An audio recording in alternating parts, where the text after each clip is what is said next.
por acreditar naquilo que o Senhor tem liberado sobre a minha vida. É pela graça dele, eu agradeço. Ai, Jesus, que bênção. Eu não estaria aqui também se não fosse pela bênção dos meus pastores. Eu congrego ali na sede do campo da AD Planaltina, com o pastor Davi Nassif, com a pastora Elizabeth.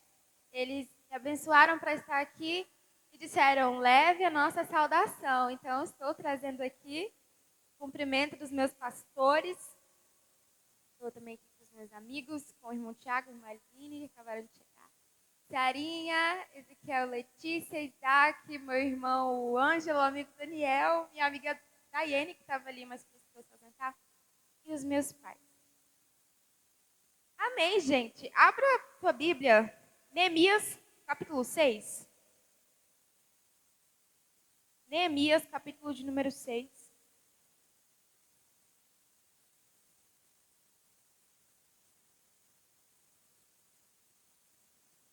Neemias, capítulo de número 6.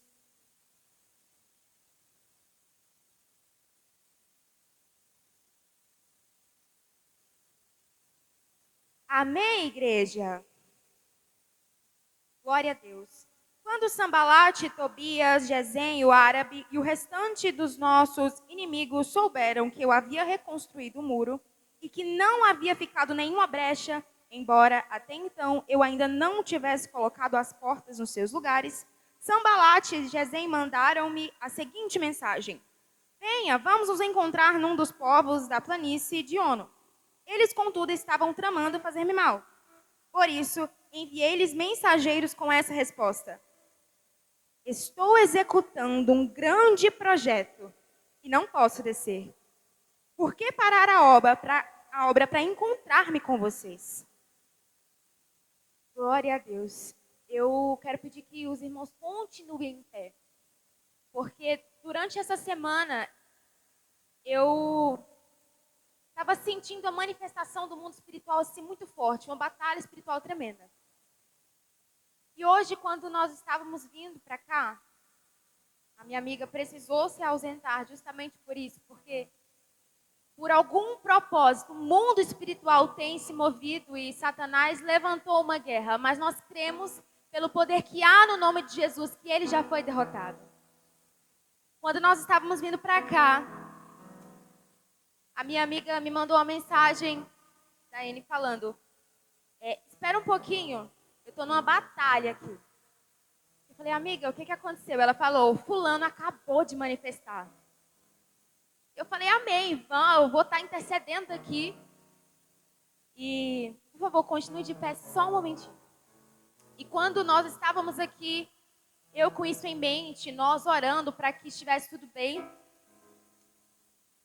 o primo dela tinha manifestado colocando uma corda no pescoço. E falou que ia morrer.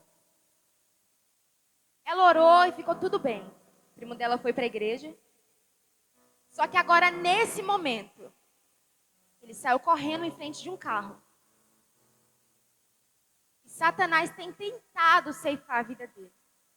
E por mais que talvez você esteja aqui e não consiga enxergar a dimensão do que tem acontecido no mundo espiritual neste momento, eu quero que você saiba, ele é muito mais real do que os olhos que você enxerga.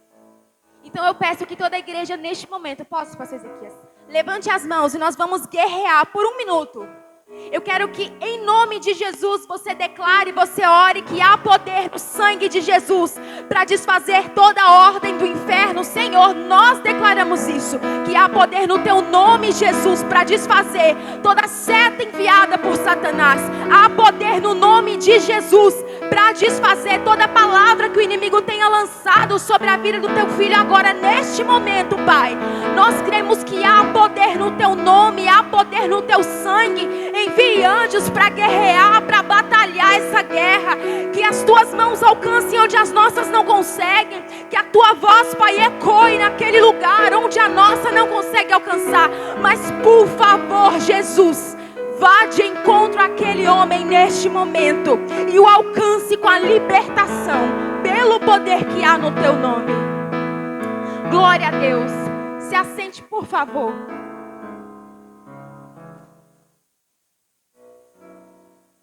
Obrigada, Jesus. Nós te agradecemos por essa palavra que foi lida aqui neste momento. Eu quero enfatizar bastante o versículo, uma parte do último versículo que nós lemos. Estou executando um grande projeto e não posso descer. Estou executando um grande projeto e não posso descer. Essa foi a mensagem que Neemias falou. E durante essa semana, o Senhor me visitou, trazendo à minha mente essa mensagem de Neemias. Mas antes de começar falando dele, eu queria falar um pouco a história do povo de Israel. Eu acredito que a maioria aqui conheça, obviamente. Mas para que nós entendamos a dimensão daquilo que o Senhor quer falar aos nossos corações hoje. Eu quero que você entenda que algo começou em Gênesis, no capítulo 12. Em Gênesis 12, o Senhor chama Abraão e diz para Abraão o seguinte: Abraão, sai da sua terra, do meio da sua parentela. E ali ele fala que fará de Abraão pai de nações e que assim como as estrelas do céu que ninguém consegue contar, assim seria a descendência dele. E ali começa uma promessa, a promessa da terra de Canaã, uma descendência numerosa, bênção para todas as nações. Abraão escuta aquela palavra, ele se levanta e a história continua com o povo, no livro do Êxodo, sendo escravizado pelo povo do Egito. Ali, depois da morte de José, a palavra diz que chegou o novo faraó, que não conhecia a história de Abraão, Isaac e Jacó, e começou a ferir e oprimir o povo de Deus, para que eles não crescessem, porque eles viam que o povo estava crescendo e se multiplicando. Então, o novo faraó que estava ali naquele momento, acreditava que se o povo de Deus continuasse crescendo, provavelmente ele perderia o espaço. E quanto mais faraó afligia, a palavra de Deus diz que mais o povo de Deus crescia. E assim seguiu, o povo peregrinou no deserto. Depois, Josué continua liderando, depois da morte de José. Vem o período dos juízes, depois vem o período da monarquia, a divisão dos reinos.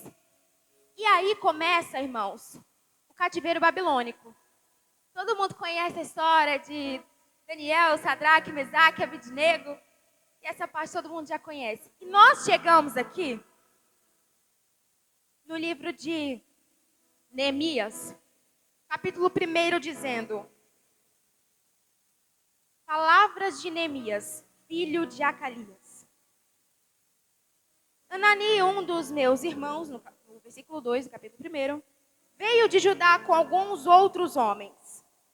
E eu lhes perguntei acerca dos judeus que restaram, os sobreviventes do cativeiro, ou seja, aqueles que permaneceram em Jerusalém.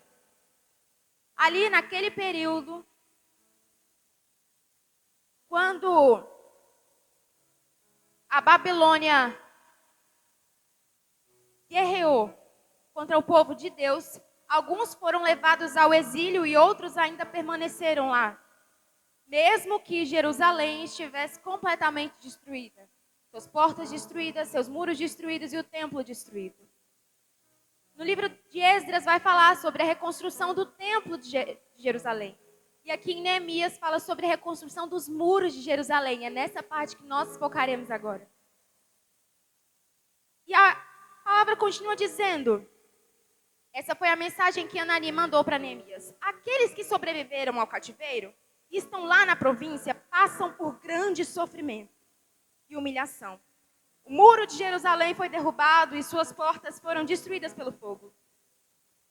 E Neemias fala assim: quando eu ouvi essas coisas, eu sentei-me, chorei e passei dias lamentando-me, jejuando e orando ao Senhor dos céus. E aqui ele fala exatamente como ele orou. Mas a questão é, Neemias orou.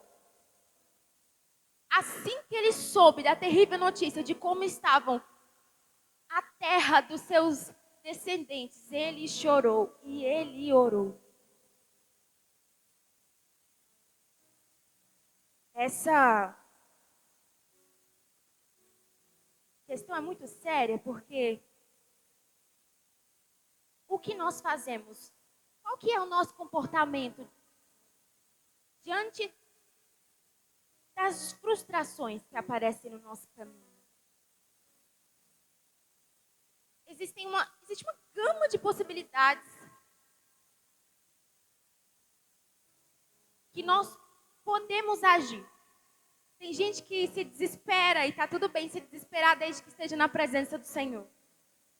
Tem gente que fica irado e até um certo ponto tá ok, desde que você não peque.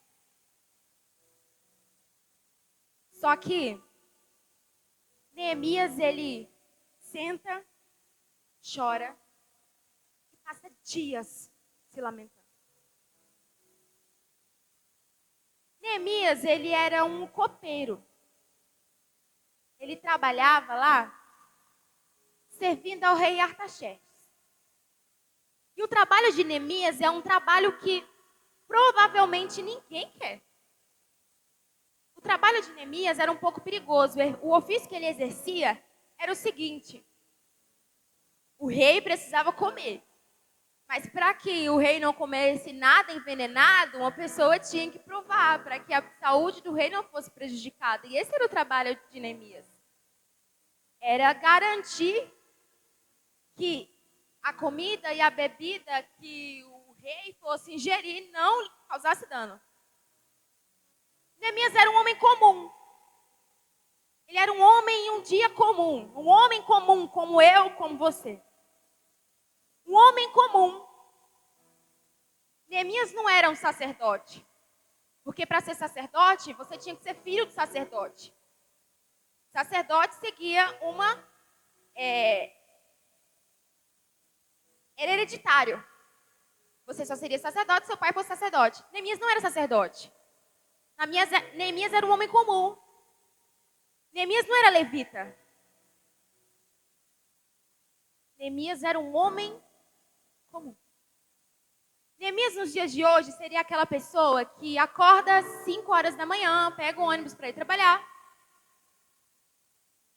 Se morasse aqui em Planaltina, Goiás, ele ia para a rodoviária às 4h30 da manhã, ia pegar o ônibus, e aí ele ia chegar lá no plano por volta das 6h30, 7 horas, bateria o ponto, sairia do trabalho às 5 da tarde, chegaria aqui em Planaltina, Goiás de volta às 8 horas da noite, mais ou menos, porque o engarrafamento na 020 é terrível. Neemias era um homem comum, que vivia o ordinário, vivia a vida.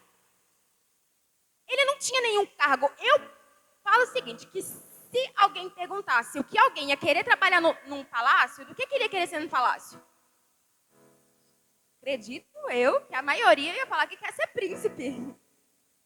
Que cargo você quer ocupar no palácio? Ah, eu quero ser um príncipe, uma princesa, eu quero ser o rei, a rainha. Agora, copeiro, não.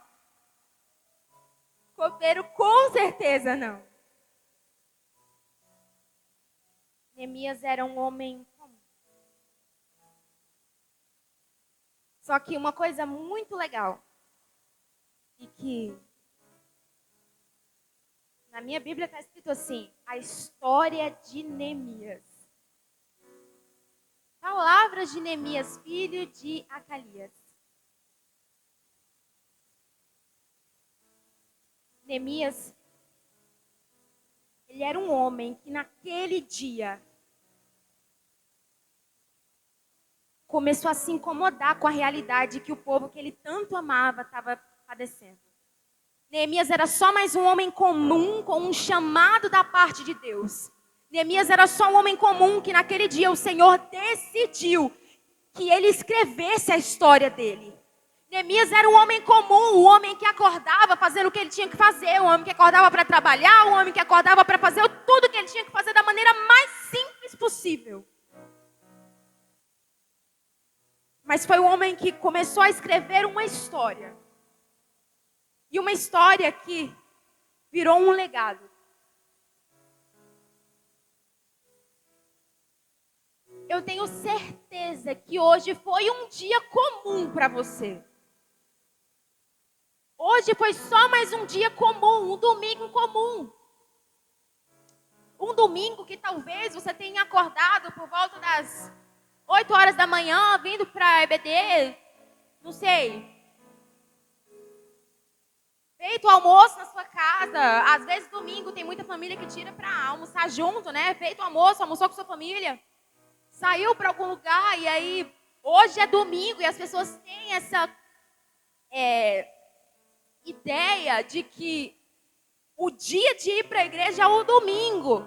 Então você veio para a igreja hoje acreditando que assim você vai concluir a sua semana da forma comum, como você está acostumado, de acordo com a sua rotina. E esse era Neemias, aquele que seguia a sua rotina comum.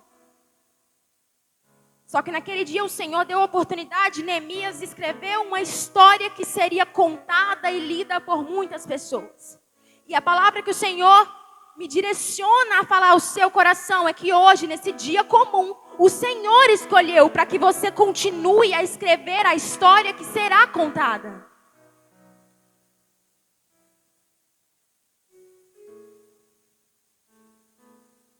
Eu acredito que muitas pessoas não conseguem ter uma convicção assim no coração do chamado de Deus para a própria vida, porque acha que é uma pessoa comum. E que bom que você é uma pessoa comum, porque o meu Deus geralmente escolhe pessoas comuns.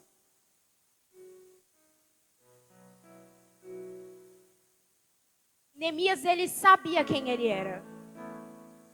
Neemias, ele tinha a sua identidade bem estabelecida no Senhor. Tem uma frase que eu gosto muito, da pastora Thalita Pereira, que ela fala assim: sua autoimagem tem o poder de determinar o seu destino. E eu quero perguntar para você, como que você se enxerga? Como você tem se enxergado? E aqui eu queria falar rapidamente 3 características de alguém que não tem a sua identidade firmada no Senhor. Uma dessas características é sempre ficar se comparando. Sempre, sempre, sempre. E a comparação, gente, é normal até certo ponto, porque é onde as pessoas avaliam as suas características baseadas em algumas habilidades e realizações de outras pessoas. Só que existem 2 tipos de comparação: a comparação ascendente e a comparação descendente. Comparação ascendente é aquela comparação quando nós vemos alguém que nós consideramos alguém superior a nós, nós nos comparamos a essa pessoa, nós analisamos aquilo que ela tem feito na vida dela, a gente olha e fala assim: nossa, fulano, olha só, a minha vida tá assim, assim, assim, tá ruim desse jeito, aconteceu isso, isso e isso, e a vida de fulano tá ótima. Essa é a comparação ascendente. Só que aí, ela pode nos gerar motivação. A gente pode olhar e ter a vida daquela pessoa como inspiração. Mas também pode gerar inveja no coração de muitas pessoas. E frustração. E é ali na frustração que muita gente acaba paralisando. Porque compara a realidade aparentemente perfeita da pessoa que talvez tenha alcançado vários níveis na vida, enquanto ela está ali, lá embaixo. Já a comparação descendente é aquela que geralmente as pessoas se comparam baseadas em quem elas consideram inferiores a elas. E aí esse tipo de comparação geralmente é feito por aquela pessoa que tem assim autoestima tão baixa que ela acha bom ver alguém que está pior do que ela. Só que isso é tão enganoso e superficial. Quem não tem a identidade firmada no Senhor vive se comparando.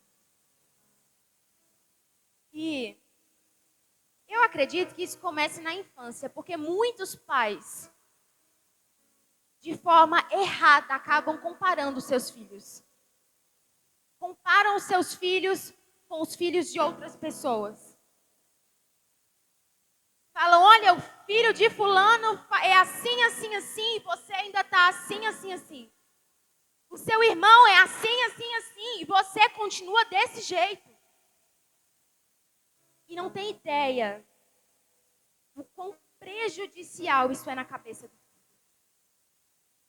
Tem esposa que compara o marido que compara a esposa, filho que compara os pais. O Senhor não nos chamou para comparação. Um outro grande problema, a segunda característica de quem não tem a sua identidade firmada no Senhor, é a busca por aceitação. Quando alguém não tem a sua identidade firmada em Deus, carimbada pelo céu, ela sempre vai estar imitando pessoas, porque quer se sentir encaixado ou aceito, ou seja lá o quê. E a terceira característica é a autoimagem distorcida. Por não conhecer quem ele é e não saber quem Deus é, ele não consegue se enxergar no Senhor e nem aceitar que o Espírito Santo de Deus pode fazer morada nele. Eu quero que você entenda nessa noite, se você ainda não entendeu isso, que o chamado para a sua vida, o chamado da parte de Deus para a sua vida é único. O Senhor não te chamou para ser igual fulano, nem para ser igual ciclano. O Senhor te chamou para ser você. Deus te deu características únicas. O Senhor colocou na sua vida uma forma de falar diferente, um timbre de voz diferente, algo especial. Gálatas capítulo 2, versículos 6 e 7. O apóstolo Paulo diz assim: quanto aos que eram considerados influentes, o que eram então, não faz diferença para mim. Deus não mostra favoritismo. Tais homens não me acrescentaram nada. Pelo contrário, reconheceram que a mim havia sido confirmada a pregação do evangelho aos incircuncisos e a Pedro aos circuncisos. O que Paulo está querendo dizer? Paulo está falando assim, olha, Pedro prega para um povo e eu prego para outro. Eu tenho uma característica para falar para um certo tipo de gente, já Pedro para outro. Ele está estabelecendo a característica dele em Deus. Aquilo que o Senhor confirmou na vida dele é diferente daquilo que o Senhor confirmou na vida de Pedro. O Senhor não vai fazer da mesma forma em mim, da minha vida para a vida de alguém, assim como vai usar o meu irmão para a vida de outra pessoa. Sempre vai ser de forma diferente. E aí talvez alguém aqui fique paralisado ministerialmente porque tenta imitar alguém e não consegue. Porque na hora de pegar o microfone pensa assim, mas eu não canto igual fulano. E aí paralisa. O Senhor não te chamou para imitar ninguém. O Senhor não te chamou para cantar ou para pregar igual fulano, igual ciclano. O Senhor te chamou para ser você. E te chamou para ser você nele. Não você sozinho. Naquele momento que Neemias recebe aquela palavra, vem um sentimento de inconformidade com aquela situação. E ali ele sai convicto de que precisa fazer uma reforma. Eu, particularmente, eu amo reforma. Eu amo reformar a casa. Não a dos outros, a minha. Eu amo quando a gente inventa alguma coisa para fazer lá em casa. Seja uma parede para pintar, papel de parede para colar na parede, obviamente. Mas eu amo reforma. Mas a gente só realmente dá aquele start, aquele começo na reforma quando a gente fica extremamente incomodado. Tem gente que só age, por exemplo, começou o período de chuva. Na verdade, passou o ano inteiro com a casa cheia de goteira. E aí a pessoa não fez absolutamente nada. Ela sabia que tinha que reformar aquilo, ela sabia que tinha que mudar aquilo. Mas só faz quando começa a chover.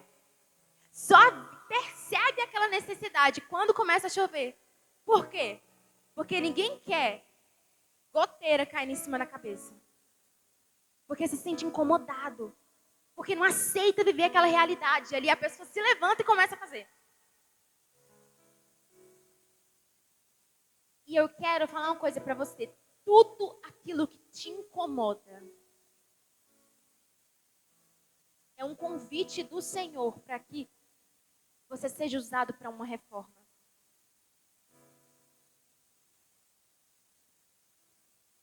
E na maioria das vezes, a reforma precisa ser feita dentro de nós. Porque a gente olha e fala assim, nossa, realmente, ali está tudo errado. Vou levantar para mudar aquilo. Antes de você mudar algo por fora, o Senhor vai mudar algo dentro em você. E essa é a coisa mais maravilhosa da nossa caminhada com Deus. Não há mais, existem tantas outras coisas maravilhosas. Mas nós reconhecermos a nossa completa dependência nele nos faz enxergar a grandiosidade do Senhor e a nossa pequenez. A revolta de Neemias foi o que motivou ele para a reforma. E no capítulo 2 começa dizendo que na hora de servir o vinho, servir ao rei Artaxerxes, Neemias estava bastante triste. E nunca antes eu tinha estado triste na presença do rei, disse Neemias. Por isso o rei me perguntou, por que o seu rosto parece tão triste, se você não está doente? Essa tristeza só pode ser do coração. Com muito medo, eu disse ao rei, que o rei viva para sempre. Mas outras coisas que eu falei também. Neemias, ele sentiu medo. Ele sentiu medo, eu acredito, isso aqui já é uma interpretação minha, que ele sentiu medo porque, como ele ia dizer que o motivo da tristeza dele era porque, de alguma maneira, aquele rei era responsável pela catástrofe que estava o povo dele. Então é compreensível o medo de Neemias. E é normal a gente sentir medo. Só que Neemias, ele não foi paralisado pelo medo, e é isso que importa. Ele fala assim, que o rei viva para sempre. Isso mostra uma coisa muito importante. Neemias, ele não quebra o princípio da honra. Ele não quebra o princípio da honra. Ele reconhece quem está ali diante dele naquele momento. É o rei que ele está ali para servir. E às vezes nós pecamos tanto com isso, principalmente dentro da nossa casa. Que foi o lugar que o Senhor nos chamou para exercermos, primeiramente, o nosso ministério, com a nossa família.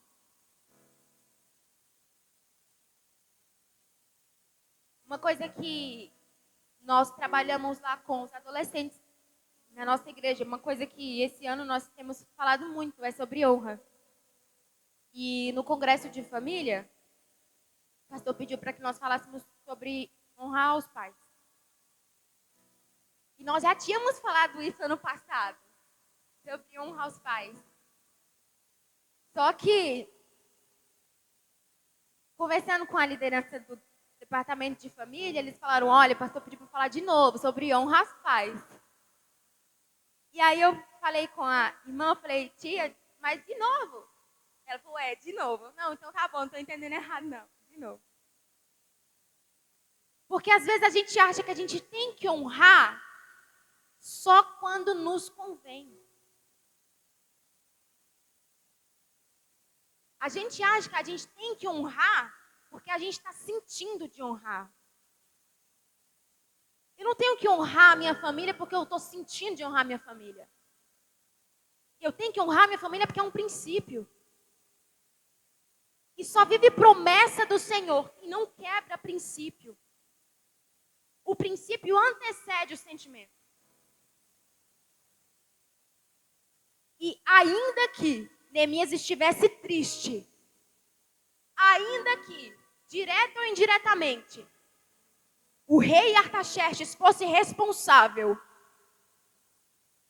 pela destruição do povo de Jerusalém, pela destruição da família, pela destruição dos descendentes de Neemias, ele ainda assim o honrou. que o rei viva para sempre.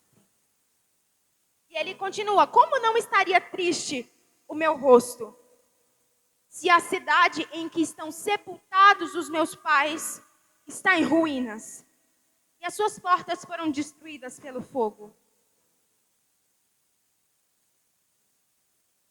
E o rei me disse: o que você gostaria de pedir?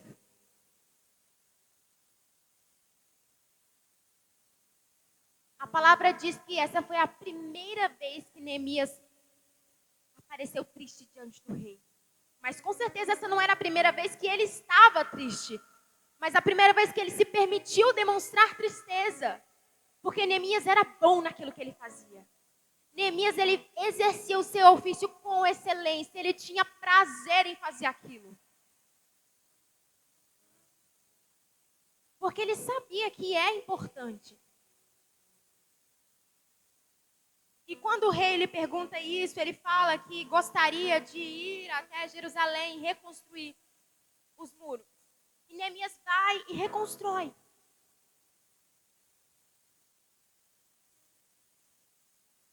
Ele sai para reconstruir. Só que tem duas pessoas em especial que aparecem para desanimar Neemias.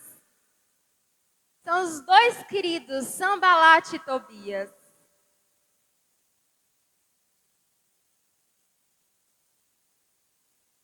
Sanbalat e Tobias foram enviados pelo inferno para tentar distrair Neemias. No versículo 10 do capítulo 2 diz: Sanbalat, o horonita, e Tobias, o oficial amonita, ficaram muito irritados quando viram que havia gente interessada no bem dos israelitas. E durante todo o tempo, eles foram junto com Neemias, foram junto com o povo, foram lá para reconstruir os muros da cidade. Só para tirar a paz de Neemias. E uma coisa muito boa de quem anda com Deus é que as adversidades não o impedem de alcançar aquilo que o Senhor tem determinado. Muito pelo contrário. Muito pelo contrário. Isso impulsiona o povo de Deus a chegar ao destino. Talvez se Sanbalat e Tobias não tivesse perseguindo tanto Neemias, ele não tivesse conseguido reconstruir aqueles muros em 52 dias. Talvez isso não teria acontecido. A palavra de Deus diz em Êxodo que quanto mais o faraó afligia o povo, mais o povo de Deus crescia. Já tinha uma promessa estabelecida para o povo de Deus, que era o crescimento, que foi liberada lá em Gênesis 12. Mas porque eles estavam apanhando, mais o Senhor ia crescer. Ou seja, naquele momento, foi liberada ainda mais uma promessa daquilo que eles estavam esperando. E nós precisamos aprender a fazer do desespero do diabo um combustível para nós alcançarmos o lugar onde o Senhor quer que nós estejamos. Alcançarmos aquilo que o Senhor estabeleceu para a nossa vida. Olha, quando chega aqui no capítulo 6, Neemias fala assim: estou executando um grande projeto e não posso descer. Por que parar a obra para ir encontrar-me com vocês? Eles mandaram 4 vezes a mesma mensagem. Todas as vezes, lhes dei a mesma resposta. Então, na 5ª vez, Sanbalat mandou-me um dos seus homens de confiança com a mesma mensagem. Ele tinha na mão uma carta aberta, em que estava escrito: dizem entre as nações, Gesem diz que é verdade, que você e os judeus estão tramando uma revolta e que por isso estão reconstruindo o muro. Além disso, conforme dizem, você está na iminência de se tornar o rei deles. E até nomeou profetas para fazerem em Jerusalém a seguinte proclamação a seu respeito: há um rei em Judá. Ora, essa informação será levada ao rei. Por isso, vamos conversar. E aí Neemias diz: eu lhe mandei essa resposta. Nada disso que você diz está acontecendo e é pura invenção sua. Ponto. Eu amei isso aqui. Porque Neemias ele fez um posicionamento com poucas palavras. A quantidade de cartas que Sanbalat e Tobias mandou para Neemias não o distraiu. Às vezes tem gente que é tão sem paciência que mandou uma carta, a pessoa já está lá para se segurar. Neemias sabia que isso aqui era invenção de Sanbalat e Tobias. Porque lá no início, os dois começaram a incitar isso para o povo. Neemias já sabia que era mentira deles.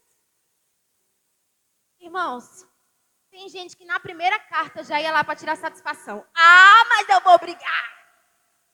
Eu? Estou dizendo que você é rei? Ah, pois pronto, ele vai ter que engolir essa carta aqui. Não, Neemias, primeira carta. Olha, eu estou executando uma grande obra, não vou parar para falar com você. Segunda carta, Neemias, eu estou executando uma grande obra, não vou parar para falar com você. Terceira carta, eu estou executando uma grande obra e não vou parar para falar com você. Ele manda a quarta carta. Neemias responde a mesma coisa. Quando ele manda a quinta carta, e aí Sanbalat, já ele mesmo perdeu a paciência e não, vou falar logo, já que essa estratégia aqui não está adiantando, eu vou falar. E acredito que Sanbalat pensou, não, assim ele vai vir, né? E aí, Neemias, eu sei que isso é mentira sua. Eu estou numa grande obra e eu não vou parar para falar com você. É linda a sabedoria que o Senhor dá para quem ora.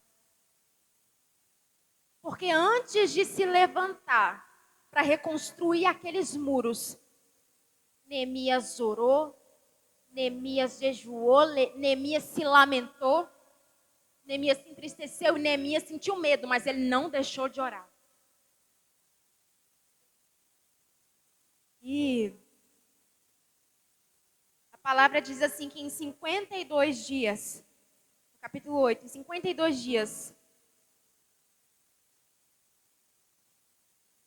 o muro ficou pronto.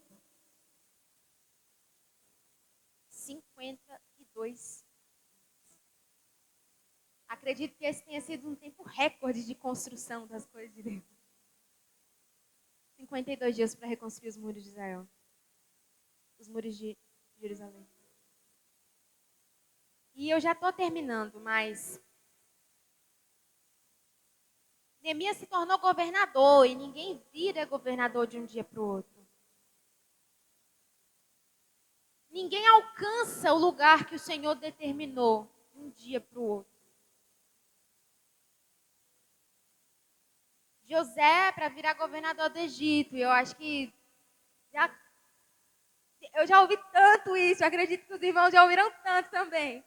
Mas José, para virar governador do Egito, ele foi lançado numa cisterna, vendido pelos seus irmãos. Ele teve suas vestes arrancadas. O pai achou que ele tinha morrido. Aí ele foi preso também, lá no Egito, para depois virar governador. Davi, para que se tornasse rei, primeiro ele aprendeu a apacentar ovelhas, a cuidar de ovelhas. Depois ele foi desprezado pela sua família. Enquanto estavam perguntando, tem mais um? Ah, tem mais um. Tem esses meus filhos aqui, né? Mas tem mais um. Só que ele está lá no pasto, cuidando das ovelhas. Não, traz ele. Não foi de um dia para a noite. Moisés também, para liderar o povo, ele passou 40 anos no Egito, 40 anos no deserto.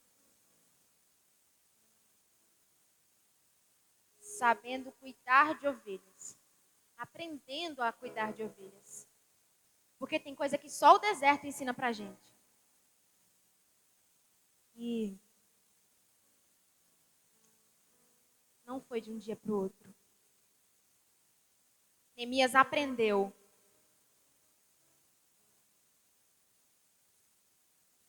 a exercer o seu melhor onde ele estava. Se você é adolescente, dê o seu melhor sendo adolescente. Se você é jovem, dê o seu melhor sendo jovem. Se você é ministro do louvor, dê o seu melhor sendo ministro do louvor. Hoje, nós lideramos adolescentes lá em Planaltina, mas há muitos anos atrás eu fui liderada pela Vanessa. Eu era adolescente da Vanessa.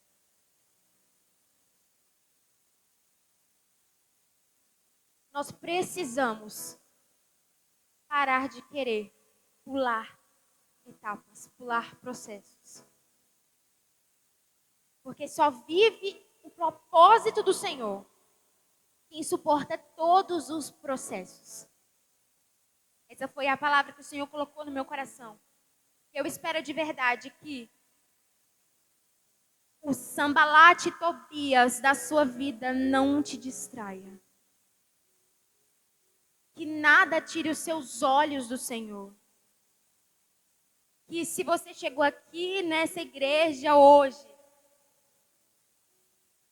sem saber exatamente para que Deus te chamou, espero que essa palavra tenha entrado no seu coração. Espero que você saia daqui com a certeza de que o Senhor te chamou para algo e você não tem tempo para Sambalate Tobias. O Senhor te chamou para algo e você não tem tempo para as distrações. Eu agradeço a minha oportunidade em nome de Jesus.